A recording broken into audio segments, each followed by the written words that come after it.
Okay, thank you very much for allowing me to speak in this forum. I was asked to present about the context of Indonesia as an example of the exercise of freedom of religion in a transitional country.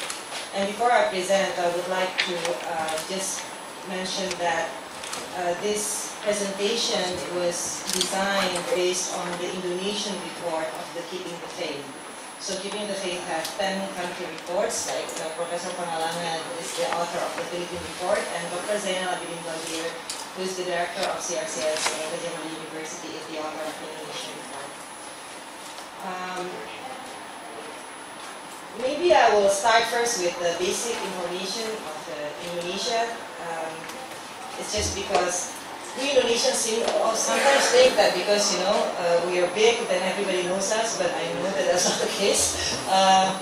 It's a republic, and if Professor Panalangan already mentioned that the Philippines already set a good example of separating between the church and the state. Indonesians are well known throughout our history as trying to always stand in the middle. So we're not really a religious state, but we did say that we're going to establish a state that is based on the belief of one and only God, and in our constitution, whatever that means. And there are some implications that I will outline in my presentation.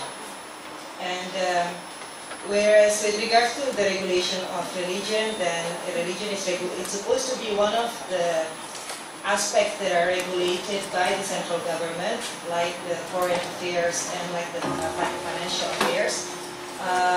But that's basically what we say in the law. The reality is another matter. And just to show you the total demography of our country, this is basically the changing of demography from 1971 to 2010. Now there is a problem there because, first of all, everybody who are like seemingly Christian, as long as you worship Jesus Christ and you're not Catholics, then you're Protestants. So there are only two types of Christianity in Indonesia that is acknowledged by the state: either you're Muslims or you're Protestants. And anything else that is kind of like resembling Christianity, then it's the Protestant. And that's basically how we do it. As you can see, also these numbers are not really accurate, just because, first of all, the definition of others are very different. Confucianism was only acknowledged like in the year 2000-ish, and therefore this is not a very accurate representation of our demography. There's also a problem because of the issue of acknowledged religion. We do have to put our religion in our ID card, but we only put the acknowledged religions in the ID card. Then there are problems with the traditional religions, in which they are going to be forced to, I'd say, either they're like the Christians or Buddhists or Hindus, just so that they could have their citizenship rights. But because I'm supposed to focus on the freedom of religion in transitioning in a transitioning context, indeed the Indonesian report was written with the post-1998 development in mind. So Dr. Zainal Abidin Baldir sort of like had this idea that was supported by the whole Indonesian research team, that we're just going to see what has the 1998 reform brought us. As you probably know, in 1998 we toppled our version of Marcos, which is Suharto, and then after that we launched into this full democracy that is often hailed by the international forums. And what happened after 1998 is like these three dynamics, which is that we finally have this progressive constitutional legal development, but on the other hand, we maintain our old religious politics and regulations, and then we are grappling with the social political consequence of democratization. And all of these dynamics resulted in restrictive regulation, discrimination, and persecution with relation to freedom of religion, but I will elaborate on that later. Now, talking about the first dynamic is the progressive constitutional and legal development. So what happened is that after 1998, we launched into this amendment of constitution frenzy, in which that we basically put all of the human rights clauses that you can find in ICCPR and the UDHR into our constitution. And we also had our moments of ratification of international human rights instruments frenzy, in which that 7 out of the 9 conventions that Indonesia ratified is ratified after 98. And because we're talking about freedom of religion, it's worth mentioning that we ratified ICCPR in 2006. Also, because of the 1998 reform, we decided that we need a new redress mechanism to make sure that our laws are in accordance to our constitution, and we made constitutional court. So constitutional court jurisdiction is just to test the constitutionality of laws to the constitution, and also to decide upon electoral disputes. But later on, I will mention later on about how the Constitutional Court doesn't necessarily mean that we have progressive constitutional and legal development in terms of freedom of religion. We also mainstream freedom of religion in the sense that we put non-discriminative clauses in a lot of our laws, including law on management of disaster, social conflict, and also we establish and strengthen independent monitoring bodies. This is especially true with HRRC. So after we always have the National Commission of Human Rights before 98, but it was established by presidential decree, and then after that we made it into based on law. But after 1998, we decided that one National Commission of Human Rights is not enough. We need more. So we established Women Commission, Child Commission, Ombudsman Commission, and we have a lot of other commissions. I'm not sure whether this is like, well, it is actually a good thing. These commissions do a lot of good works, but yeah. I'm not really sure whether the Philippines have that problem. Do the Philippines have that problem that you have like commissions left and right? For different things? Not as many. Well, yeah, that's a good thing. But and then there is this so going to the second dynamics is like the old religious politics and regulation. So in Indonesia, the way we see freedom of religion is more since the older era, new order era, and now, we've always seen freedom of religion as an issue that should be tackled not from the freedom perspective, but from the public order perspective. So basically, how we tackle public order is by making sure that religion is bureaucratized. And as the side impact of that, that means that the state then in certain cases will have to take sides between which one is the orthodoxy for every acknowledged religion. So we say that we are a unity in diversity country, but it has always been limited diversity. For example, like this, we all have a law on prevention of religious blasphemy, or law on prevention of defamation of religion. And this law is basically integrated in the criminal code, so you can be penalized if you are considered making statements, doing gestures that, well, defame religion. But what construes as defamation of religion, it's never really, it's just basically if you're a group and you're large enough, you're pissed off enough, so, and then basically then you can bring somebody whom you think is offensive to the court, and then you can get to be in jail. And this elucidation part of this law basically became the basis for defining what is religion, what is the state acknowledged religion. And there's like widespread implication, like I already mentioned before, like for example for our traditional religion believers. The third dynamics that I mentioned was the socio-political consequence of democratization. So, with the greater freedom afforded to us by democracy, we have a lot of room for expression for moderates, but also a lot of room for expression for conservatives and exclusive. And the thing is, the government also have more need for popular approval. If you are a military despot, you basically shoot people who don't like you.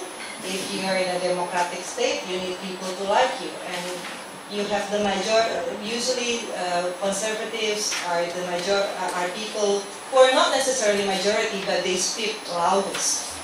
And so this creates this kind of dynamic creates what in Indonesia you can see that we have stronger legal guarantees on human rights on one hand, but we have like a weaker and more hesitant law enforcement, depending on where the political and popular figure wind goes. So, and then the other thing about the socio-political consequence of democratization is decentralization. So, it used to be a very centralized country, state, but after the reform, then one of the things that was realized very hastily was decentralization, because one of the chief complaints in the New Order era is the uneven distribution of resources. And decentralization is a good thing, and in fact we love decentralization so much in Indonesia that by January 2014 we have 539 regional governments. 539. Each government has its own regional parliamentary, voted with direct election, with mayor or head of district or governors, voted with direct elections. So it's a very we have elections almost every month. We're Democratic Party people. And this is not always a bad thing. Like, for example, there is this Wonosobo city in which the government tried to make sure that he upholds human rights, and he has been awarded by a lot of organizations for upholding freedom of religion in the cities. But there are also worse examples that I would outline later on. So as I said, how are the three dynamics are manifested in the FUTCR? Like I already mentioned, we have laws, but the laws are not always in line with each other. And for example, I said previously that our constitution incorporates a lot of human rights clauses from other international conventions, but what happened is we added one more limitation that is not there in international conventions, namely the religious values. So your rights in our constitution, your rights can be restricted based on the religious values justifications, and what is the restriction based on religious values is not really clearly defined. Now, this was used by our constitutional court to justify the constitutionality of defamation of religion. So there was civil society organization coming with our defamation law, saying that to the constitutional court and say, you need to say that this is unconstitutional because this threatens the rights of minorities, and human rights are protected in our constitution.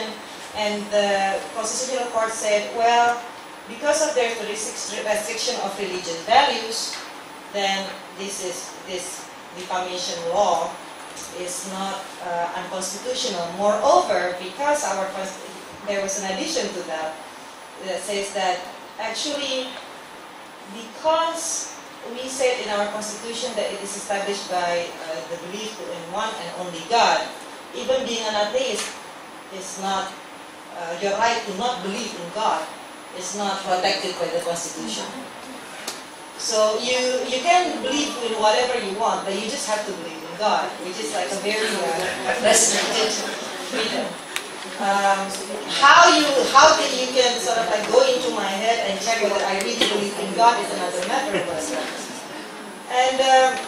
And we also have problems with discriminated regional regulations that I will outline later.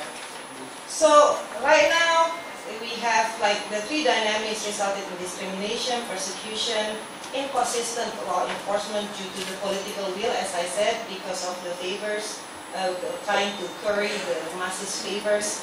And also there is the revitalization of the use of defamation of religion. Defamation of religion law is a law of the child of the 60s, like the flower generation. But during the New Order era, this law was never repealed, but was hardly used ever. But now, because of all of the dynamics I've told you about, there have been many more cases in the court in which the people are indicted, prosecuted, and convicted based on defamation of religion. One of the cases was somebody in the somebody in Facebook saying, like talking about how he suddenly doubted God, and he was imprisoned for defaming Islam. And that's not on only one case. And also, because there is already a tendency in the national law saying that defamation of religion is okay, then there is a mainstreaming of this issue into the other lesser laws, including regional regulations. But because I was asked to talk about the conflict, the freedom of religion in a transitional situation, I will need to talk about Aceh, but beforehand I need to give an introduction a bit about decentralization. In Indonesia, the decentralization is governed by Law Number 23, year 2014, and it gives like a wide ranging of governing power to governors and to heads of districts and mayors, but it really prohibits regulating religion. So religion, foreign affairs, fiscal matters, that's supposed to be the realm of the central government to regulate. However, there is this ambiguity because, first of all, our law says that the governor, as the head of the province, is the representation of the central government and can take over certain powers of the central government. And second of all regional governments are allowed to issue regional regulations governing public order. So there are a lot of then regional regulations that violate freedom of religions or is motivated by certain religious orthodoxies issued not based on religion but based on public order, the public order authority. All of these laws are basically unconstitutional. But to review it, we cannot go to the Constitutional Court. We have to go through our Ministry of Interior Affairs and the Supreme Court. However, it is ineffective because the appeal process against regional regulations that we deem as unconstitutional is, or violating the higher laws is intransparent. So for example, if I, as a member of the public, wants to say that, oh, this regional regulation is bad, I can file it to the Supreme Court. And then the Supreme Court can sit on it for 2 years, nobody knows, and then suddenly there will be a deliberation. So there's no guarantee of public hearing and so forth. So I have 5 more minutes, and so I'm just going to outline the special autonomy situation in Aceh before I close. So as you probably already know, in Aceh we had a conflict that stretches since 1976. Until 2005, there are like failed. We tackled the Aceh. I'm not going to say we. The government of Indonesia tackled. Basically, because during the order, I was either trying to grow up and didn't really have much political power anywhere as a citizen. The government of Indonesia tackled it very badly with a lot of repressive military actions until 2005 basically. But after 1998, we tried to do some peace processes. For example, the year 2000 humanitarian pause and the 2002 COHA. But then after the peace process fall through, we will immediately go back to like sending like thousands of military and doing all of these military operations that resulted in a lot of previous human rights violations. And then the force of nature happened. tsunami in December 2004, which forced the hands of both the Free Aceh Movement or GAM and the government of Indonesia, who having to have this peaceful resolution to the situation, and this resulted in Helsinki MOU in August 2005. The Helsinki MOU August 2005 said that there's going to be an expanded autonomy. They're going to be allowed to have a political party at the regional level. They're allowed to have their own traditional structures and issuing their own government regulation as kanuns. However, in the MOU, it is stated clearly under the rule of law chapter that Aceh will remain as a one legal system with Indonesia, and Aceh will be compliant to the values in UDHR, ICCPR, and ICSCR. Then the special autonomy for Aceh was legalized through Law Number 11/2006, and this is where I think the root of the problems came from. So chapter 17 and chapter 18 of the special autonomy law regulate about Sharia Islam and Mahkamah Sharia. Sharia is interpreted very widely, including a lot of aspects of life: ibadah, family law, civil law, criminal law, education, Shia, and defense of Islam, which is not defined what is defense of Islam. And then we have always had religious court in Indonesia, but the religious court in Indonesia is only talking about family law and civil matters for Muslims. But in this law, it is stated that in Aceh, the religious court is going to take the form of Mahkamah Sharia, and it will regulate both civil law matters and criminal law matters. And there is an obligation for non-Muslims to respect Sharia in Aceh. So what happened? Immediately, there are a lot of kanuns that are very restrictive for women. The most recent ones is the draft kanun to restrict women from going outside the house unaccompanied after sundown.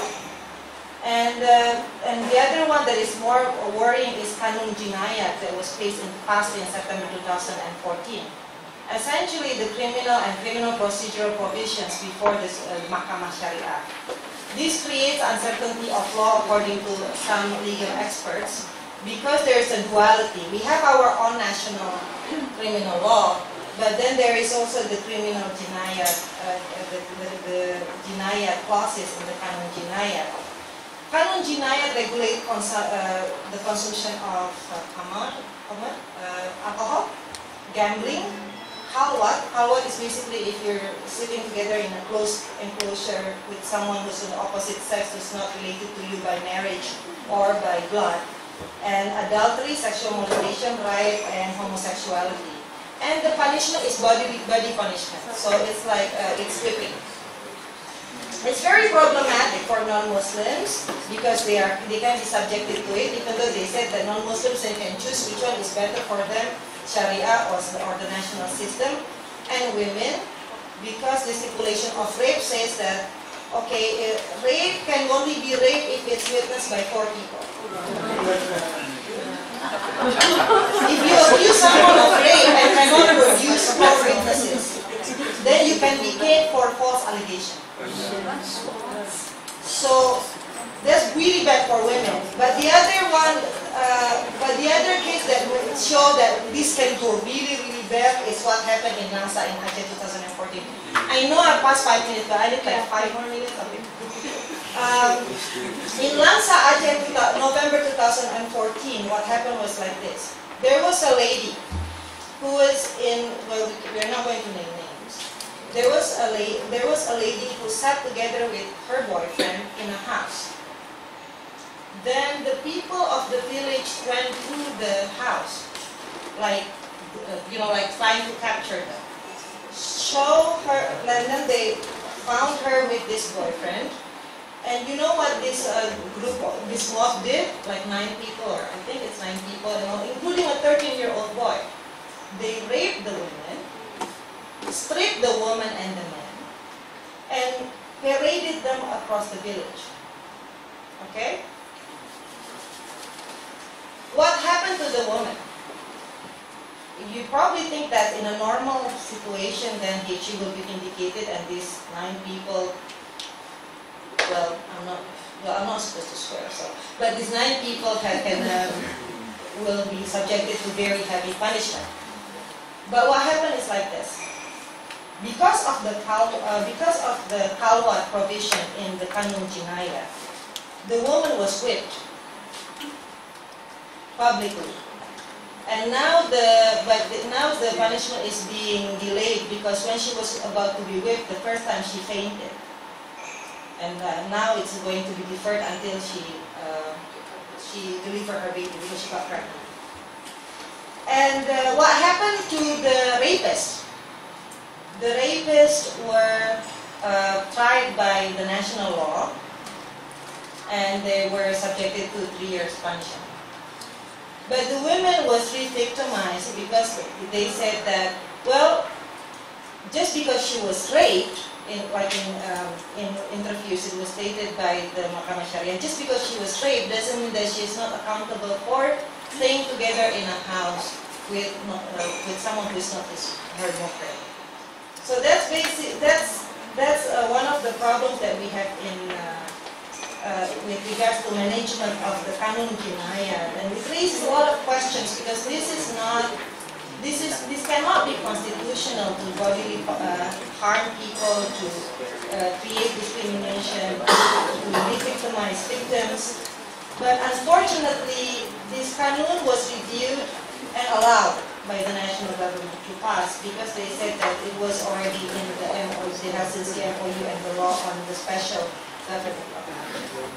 So as a closing, because I ran out of time, Indonesia has a lot of formal guarantees, but weak in terms of enforcement, and also weak in terms of consistency. So we really need to learn how to be consistent.